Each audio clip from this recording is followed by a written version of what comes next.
Hello, Scorpius Alpha here with another installment of Parasitic Psychosis, Chapter 7 Widening Cracks. Janice. It was a cold, rainy day, a bit odd considering we were expecting snow, not rain in the city. I woke up and immediately kicked Jack in the groin, and he woke up and started yelling at me. I didn't give a shit how he felt. I needed him out of the house because Jorge was coming over today and I needed time to shower before he got there. Luckily, my parents were out drinking the night before, so they didn't wake up to the screaming. I punched him in the face and told him to get the fuck out of my house. About 15 minutes later, he finally got the hint. I took a shower and checked my phone and noticed Jorge had texted me while I was bathing. I was so excited because that day was our anniversary. We had been going out for like 3 years since we started high school. Our school was so big, there was no way I knew everybody, but I was glad I found him. So, after about a half hour, he decided to show up and we were going to spend the entire day together. The first thing we did was screw.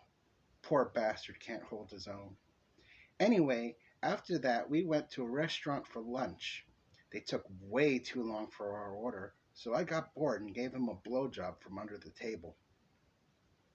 That ate up about 10 minutes, and just as I swallowed, I heard the plates at the table. He tapped on the table to let me know it was clear to come out, so we ate our lunch and left. Then we took a walk in the park and had sex in a thick clump of trees. It was starting to get dark, so we started to get dinner and then a double feature 2-for-1 special. I don't remember much of the movie. I was giving head during a lot of it. During the second movie, I passed out during some parts, but once there was a sex scene, I couldn't help myself and went back to blowjobs. The movie finished and we left the theater. That was a great movie, Jorge, I told him. I knew you'd like it, babe. It has your favorite actor in it, he said. Of course, we didn't do much watching, I giggled. Heh, yeah, I know. Listen, babe, we've been going out for a long time. Yeah, we have. Which is why I was wondering if you'd marry me. And he got down on one knee and showed me the engagement ring. It was a beautiful ring with a gem on it. I don't know if it was cubic zirconium or actual diamond, but most people around here are poor, so it was probably cubic zirconium. I didn't care. I was excited to get married. Yes, yes, 1,000 times yes. A car pulled up on the side of the street where we were, and I instantly recognized the gang members inside. Oye, vato! Jose sends his regards. One of the gang members in the back seat said was one of the last things I remember. That and a spray of bullets hitting the both of us and Jorge falling to the ground. I passed out from the pain and I remember waking up in the hospital. When I first opened my eyes, I noticed a skinny guy with long hair and a hoodie and dirty jeans sitting in my room and passed out, and I screamed. Who the fuck are you? I screamed. Shh, shh, it's okay. I'm part of the reason you're still alive, he said. Huh? Yeah, right after you and your friend got shot, I called an ambulance for you two, but your friend was DOA. You've been in intensive care for a week. My name is Sid. Oh, um, I'm Janice. Thank you, I guess. No problem. I left my number in your phone in case you ever want to talk. So, I checked myself out of the hospital and he took me home. I read Jorge's obituary in the newspaper on my bed that my parents had left for me. I cried uncontrollably for hours until I passed out. When I woke up, it was the middle of the night, so I decided to text Sid. We got to talking, and he offered to accompany me to the funeral. I agreed, and the next day he picked me up at my house, and we went. I'm sorry about your boyfriend. I didn't know. It's all right. He was only going to marry me. I, I'm sorry. But I'm glad I found a new friend, someone who actually cares. We started talking and occasionally hanging out, and after a couple of months, we became good friends. On Valentine's Day, I was alone for the first time in years. I met up with Sid, and he was alone too, so I decided to wing it. Happy Valentine's Day, Sid. Will you be mine? Yeah, sure, but I. Shh, don't say anything. I want it to be perfect. And I gave him a long kiss. Need a girlfriend? Will you be mine, Janice? Sure, after all, you did save my life. We went back to the house and screwed for a while. That's how me and Sid got together, and we've been going strong for a year. The drugs are the only thing that bothers me, though. Sid. I went upstairs one day to get something to eat out of the kitchen.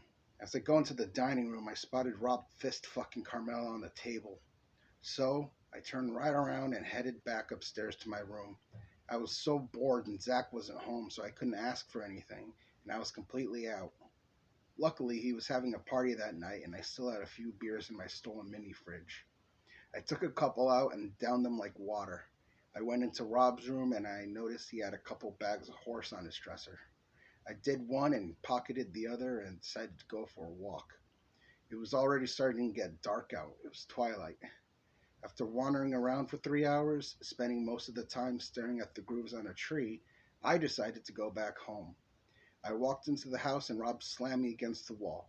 Where's my horse, fucker? Rob said. Chill, chill, here. I took the bag out of my pocket and $10 and gave it to Rob, and he immediately calmed down. I noticed Zach already had a few people over, and I got a hard lemonade out of the fridge and downed it. I approached Zach with the $30 I had. I want 2 bags of horse and a dime of weed.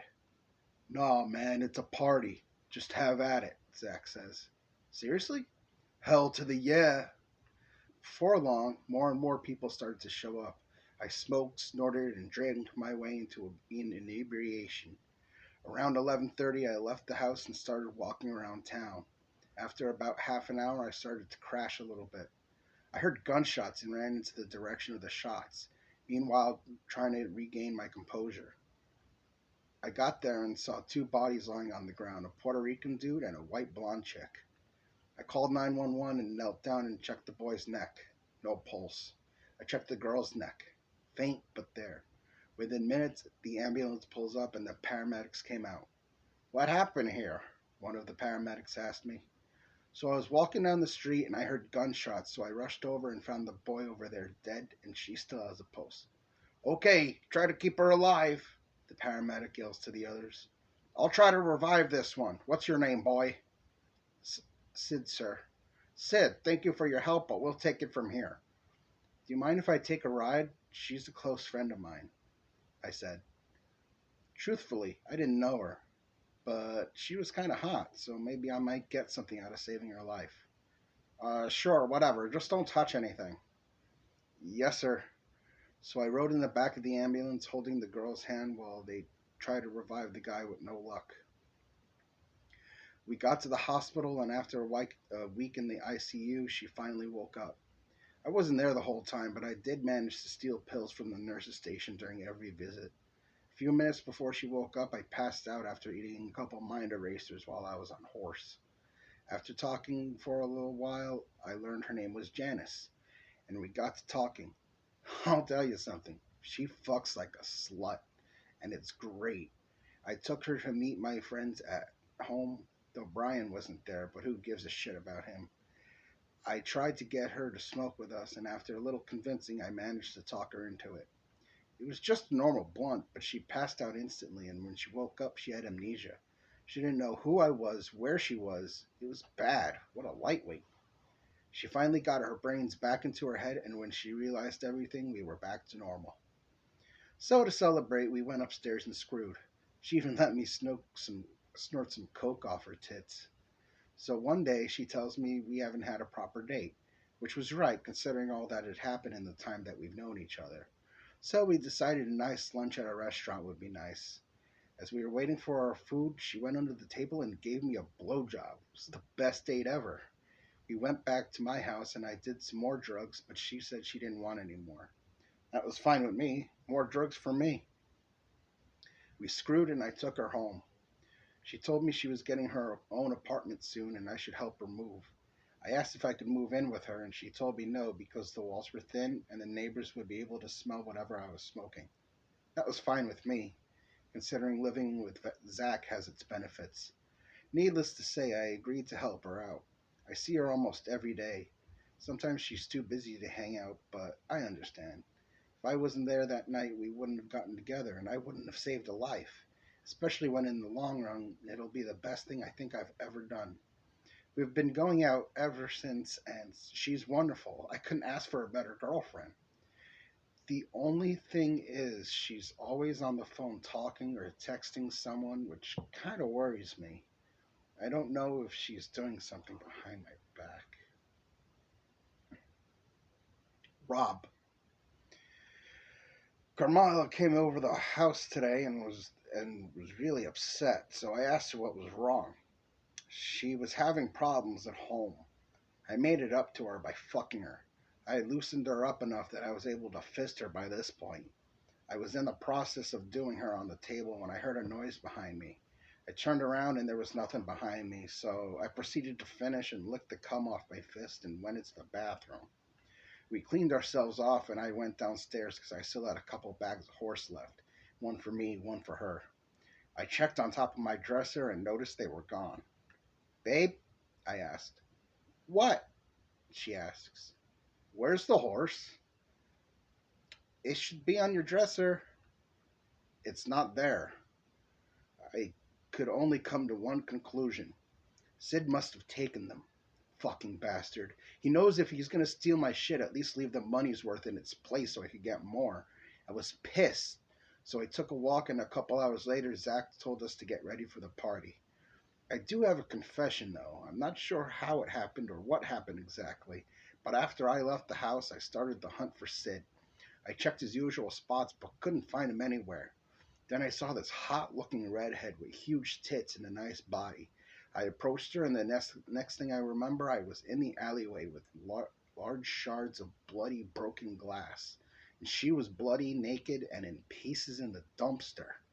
I booked it home as fast as possible and took a shower and burned my clothes and went to my room. Anyway, he told us to get ready for the party, and he left a couple bags of horse and two E-pills on the dresser for us. And we did them.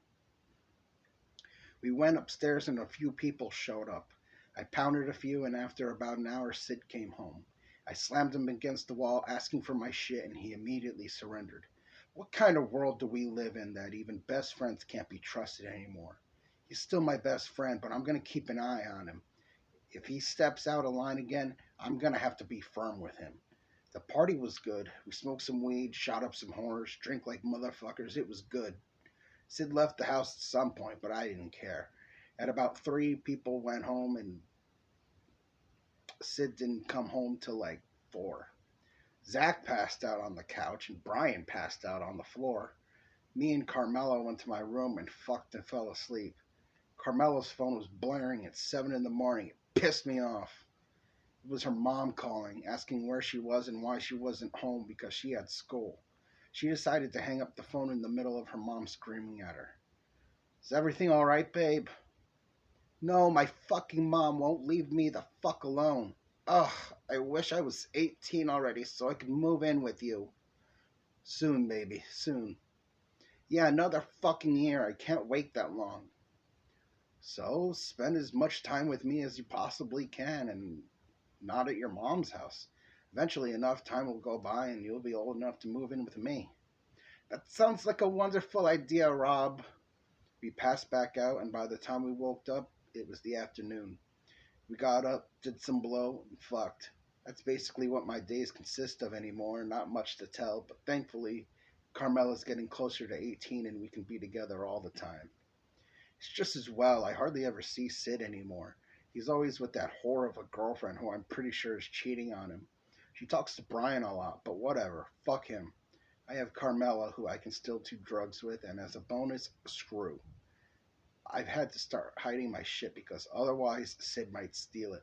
I've even considered buying a gun, although I'm gonna have to steal it because with my criminal record, I can't get one so easily.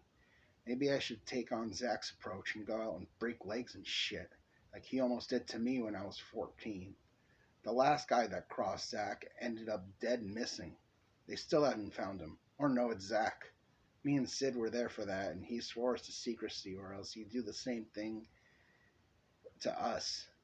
Damn it, I keep going and mentioning Sid. I'm starting to hate him a little bit. The cunt that he's with is gripping his balls, and he's such an asshole with stealing my shit. He never did that until the day of the party. Maybe I should steal his shit, see how he likes it. One way or another, this has got to stop. Either he stops stealing and shit from me, or I'll end his fucking life, or have someone else do it. He's still my dude, but he still needs to get his head out of his ass. And if that cunt of a girlfriend of his tries to change him, I'll shoot them both. But I still need a gun. I don't know how much longer me and Sid will be friends. He might turn his back on all of us. Carmela. I don't know how many times I have to tell you, you old bitch, I'm not going to fucking school, I yelled at my mom one morning. You little cunt! You're going to school and you're going to fucking like it, she yelled back. Fuck off! She got pissed and slammed the door on her way out. I'm so sick of having this conversation with her every day. I just wish I could move in with Robbie, but I can't. I'm only 17, so I have to live with my old hag of a mother until then. I mean, yeah, my mom knows I smoke weed. I smoke with her, that's no surprise. But if she knew about the other drugs I did, she'd be even more livid. She'd probably put me in rehab, the fat old fuck. My mom had no choice but to leave me home and go to work.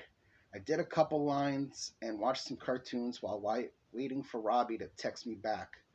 I wasn't expecting him to be up at 8 o'clock in the morning, but sometimes he's so wired he stays up until late morning anyway. Luckily for me, he wrote back and said it was cool for me to come over. I took a shower and got dressed and went over to his house. Zach greeted me with open arms, and me, Zach, Brian, Rob, and Sid all smoked a laced blunt. I felt good, and me and Robbie started making out hardcore on the couch. I passed out at some point and woke up naked on Rob's bed. I don't remember screwing, but it was with Robbie, so it was okay. I asked him why he didn't just wake me up to fuck, but he said he tried and I wouldn't wake up. Usually I'm okay and don't pass out, but there was more heroin than meth this time. I'm not as used to heroin as he is. Coke and meth are my favorites. A few times I did have to suck dick for coke for the both of us, but it was totally worth it. I've had to fuck Brian a few times too. Anyway, where was I?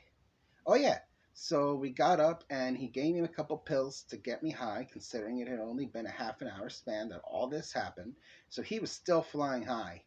Sid came home and went into his room. Music started blasting in his room, and me and Robbie went back downstairs.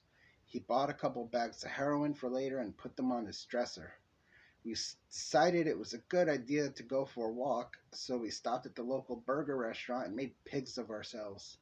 When we left, we went back to the house and passed out again, despite the loud music. We woke up several hours later to a guitar solo. Robbie got pissed because he wanted to fuck again and he didn't know if Sid would come out of his room in the middle of it, so we decided to have sex downstairs. After we took an E-pill, we let it kick in and went to fuck on the couch. Zach was in the living room, so we decided to wait. Yo, I gotta pick up some more shit for tonight's party, Zach said. We'll be here when you get back, Rob said.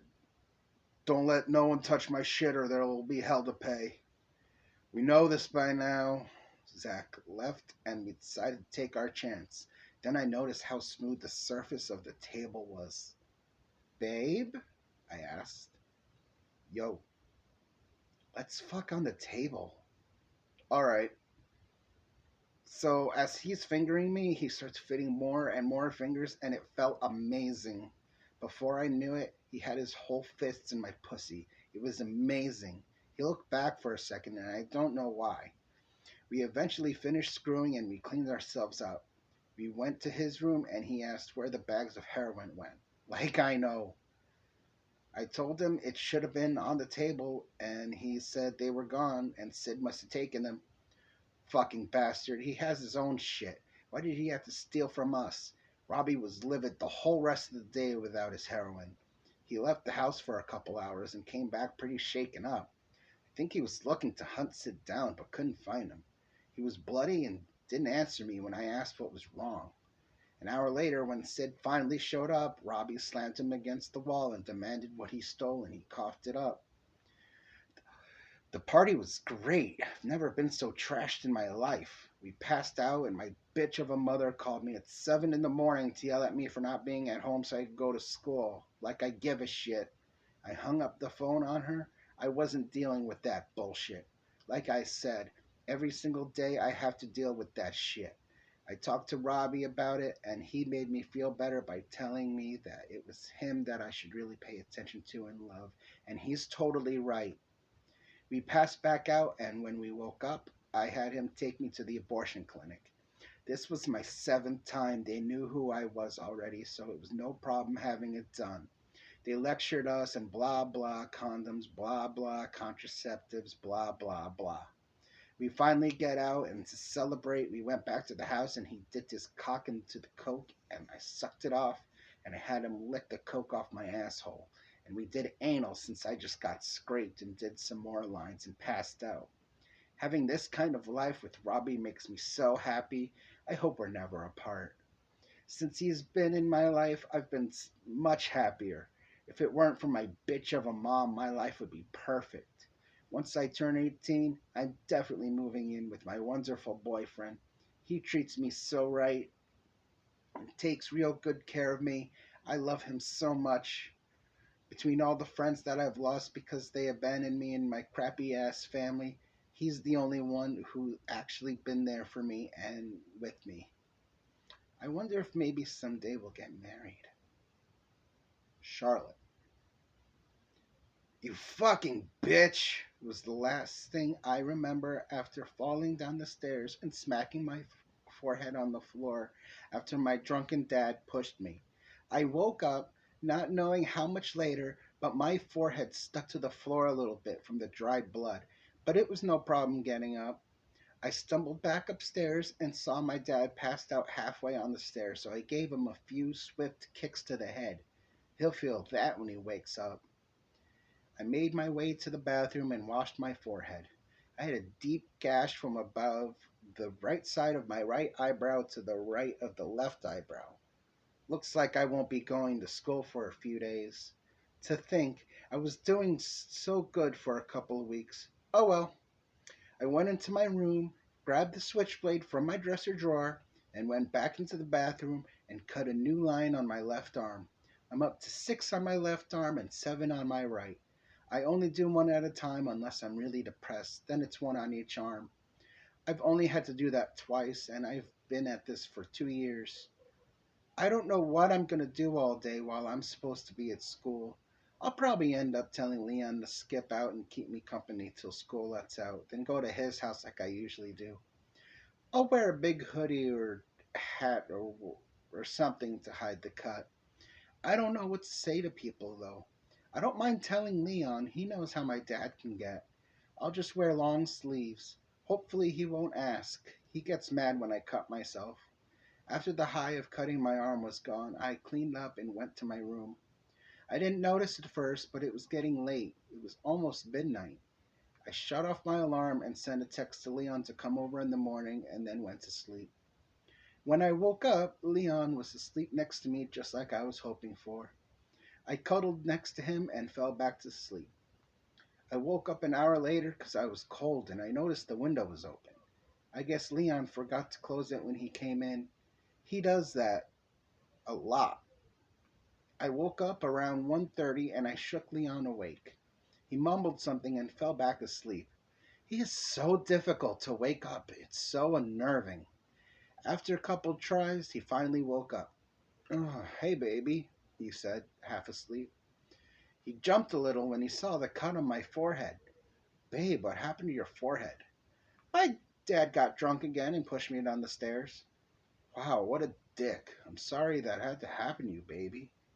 He kissed my forehead like that's supposed to make me feel better. I just smiled at him and said, "Thanks, hun."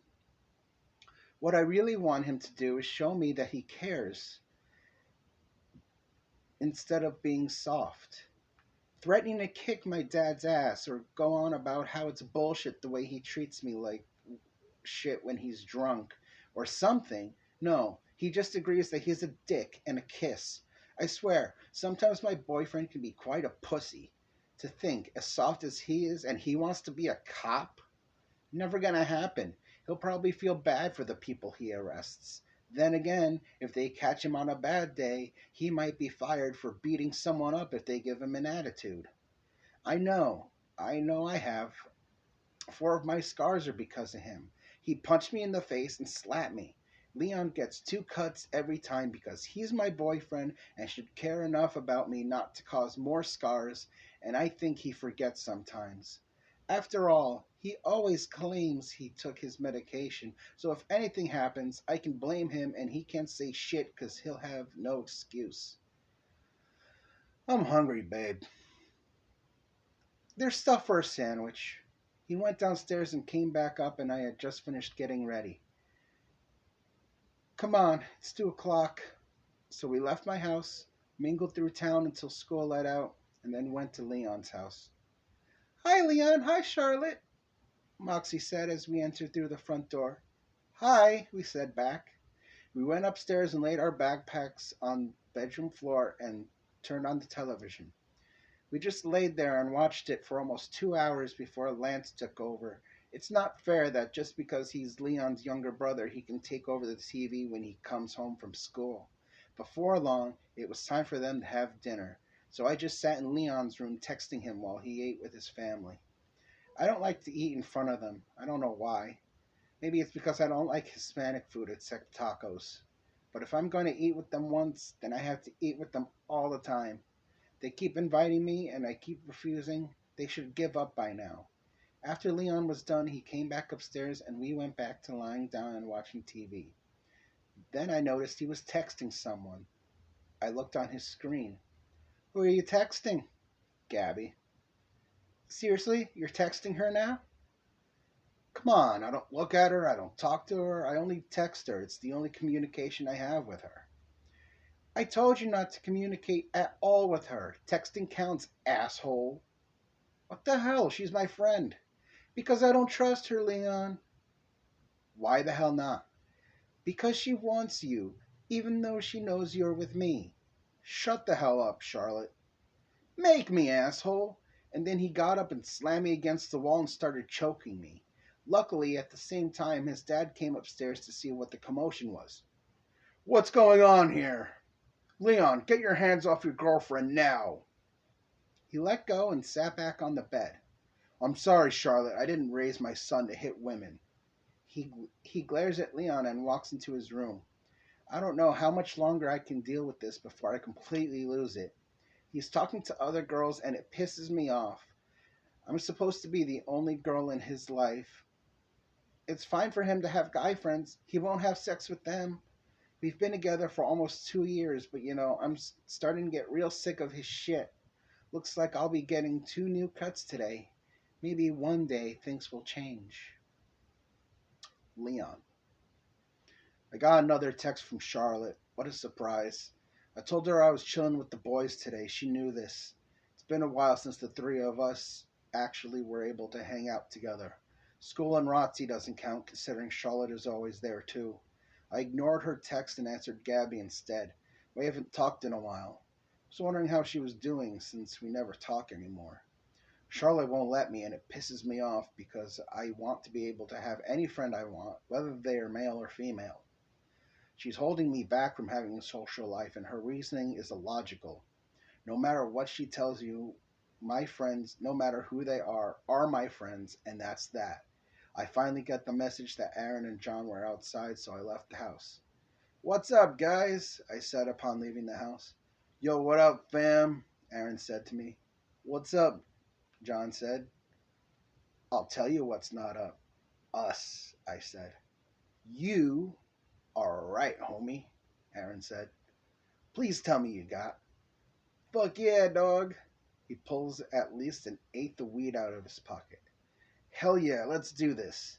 I was stoked because I haven't smoked in a while, especially with my two best buds. We went to the park and lit up. Oh man, I miss this. Just me and my two bros. I don't even care that Charlotte isn't here. It's just. I took a hit and exhaled. Beautiful. Yeah, dog, I thought she'd be with you. Nah, I told her it was just gonna be us today. That's what's up. Yeah, you two are lucky. Aaron, you made out with her, and Leon, you're banging her, John said. What's that supposed to mean? I asked. Nah, I'm just saying, I would totally do your girlfriend, John said. Why the hell would you say that? I asked. Well, you were talking about Charlotte, and between the three of us, I never did anything with her. So I was just voicing my opinion that I would bend her over and give it to her, John said. What the hell, dude? That was uncalled for, Aaron said. What, I can't say anything about her? Asks. No, you can't, 'cause she's my girlfriend, asshole, I said. Aaron made out with her and you don't say shit. What the hell, man? Did you forget she's your cousin? I reminded him. Third cousin. Dude, what the hell? I was getting grossed out now. We already discussed and are over that. Why you gotta bring shit up for? And on top of that, tell me why you would do my girlfriend. Get the hell out of my face, John. What the fuck? I said get the hell out of my face before I punch you in yours. Bring it, bitch. I didn't have a choice. He got too close to my face, and I really hate it when people get too close to my face.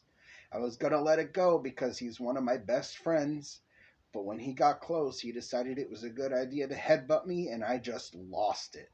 I started punching him repeatedly in the face, knocking his glasses off after the first shot. I blacked out for a second or two or three. I don't know how long it was, but Aaron managed to pull me off of him, and he was lying on the ground with a bloody nose and two black eyes. I immediately felt bad for what I did, and I know things are going to be strained between us, so I tried apologizing. We smoked another joint and mellowed out. I bummed a cigarette off of Aaron after we were done. I decided that at this point we should all go back home. We went our separate ways and I went home. I passed out as soon as I got home and reached my bed. The last thought I had before I fell asleep was that I hope nothing else pisses me off. I won't be in the mood to deal with it. I got a text from Charlotte around midnight that she was staying home from school because she was majorly upset and asked me to keep her company. I don't know how to feel anymore. One of my best friends wants to bang my girlfriend. My girlfriend doesn't want me to have a social life. And my brother, I don't know what's up with him. I feel like I'm losing touch with everyone I know. People are starting to show that they're not the people who I thought they were. Zach. So apparently a lot of people have been dying lately, and I mean, it's sort of okay with me because I don't mind people dying, but I'm losing customers. Not only that, but Johnny and Ralph just got busted, so now everyone else has to put in extra effort until we find replacements. And Carlos is worried one of them will talk, so he's just gonna have me kill them. It'll be easy. Carlos has greased a lot of palms over the years. Haven't decided on a disguise yet. Can't be recognized, you know? I think I'll just tie them to a chair, handcuff them, and suffocate them. Quick, easy, and clean. It is a police station after all. I don't want to make a scene. Nobody will miss them. Sad, but true. At least I can sort of control my habit. They went balls to the wall with the stuff and ended up owing money to Carlos. They had the highest prices since they did most of their product. Yes, we do a lot of drugs, but I also cut my shit, so I can sell most and still do a lot. Brian's been acting shady lately. I don't know what his deal is. Doesn't matter, he still does his share. He's supposed to be my partner, though, and he's only here just to get shit and drop money off. He knows what he signed up for, and if he's a snitch, he's dead. I think it'll be a sneak attack. Sneak up silently behind him and give him a quick slit to the throat. Or maybe I'll walk up to him and stab him in the chest a couple of times before actually killing him, so I can see the fear in his eyes as he watches me kill him. But maybe he's planning on bailing, in which case he has a couple days to disappear. But if I ever see him again, he's dead on the spot. We're supposed to be running this shit together. If he's turned his back on me, there's gonna be a knife in it. Brian. I don't know, man. I really don't want to do this anymore. People are getting busted. Zach killed a couple of our associates and got away with it. Seriously? How? Is there something someone ain't telling me? How deep am I in? Look, I knew what I was getting into when I decided to become a drug dealer. I knew what I was getting into when I paired up with Zach. However, I didn't know we were in some of the cops' pockets and probably some of their bosses. Makes me wonder if I've sold to any undercovers. Honestly, I want to quit while I'm ahead. I don't want to end up in jail either. So if I quit before we get busted, I could have a chance at a normal life, which is what I really want. Would I miss it? Honestly, when times were good, they were good. If I can find a good time again, I might get back into business, normal life or not. Just call it a bonus. I've never been a heavy user, so it's not like I'll always be doing them, especially if I have a life built. If not, hey, what's a little spice once in a while? But anyway, I thought I knew what I was going on, but if this is how things are going to go, I don't want any more part of it. We're still good for now, but if things get too hot, I'm jumping ship. Fuck Zach and his guns. If he does what he says he's going to do, and I'm in a part of it, they won't spare me either. All they'll see is two guys on drugs holding guns, and that will give them a good enough reason. I don't want to deal with that. I'm pissing myself just thinking about how big a possibility it is that I could die soon. Zach may be all about it, and I may hang around him a lot, but that doesn't mean we think alike. Zach has killed 3 people already. He's crazy, and I don't want to be seen by other people as just being like him. Also, if I quit, then he'll die by himself, and his stupid 48 hours won't mean shit, and I can do whatever the hell I want. That's definitely how I'm going to go about it. But the only question is, when? I don't really have anywhere to go. I mean, I've been limiting my time around him as much as I can, but he's going to question me eventually. He's going to kill himself if he ever gets busted. If I quit soon, I can avoid it, and I can live my life the way I want. But if it ever came down to it, I'd probably take myself out instead of going to jail, because I knew I wouldn't last long anyway. End of chapter 7. If you like the story so far, please subscribe.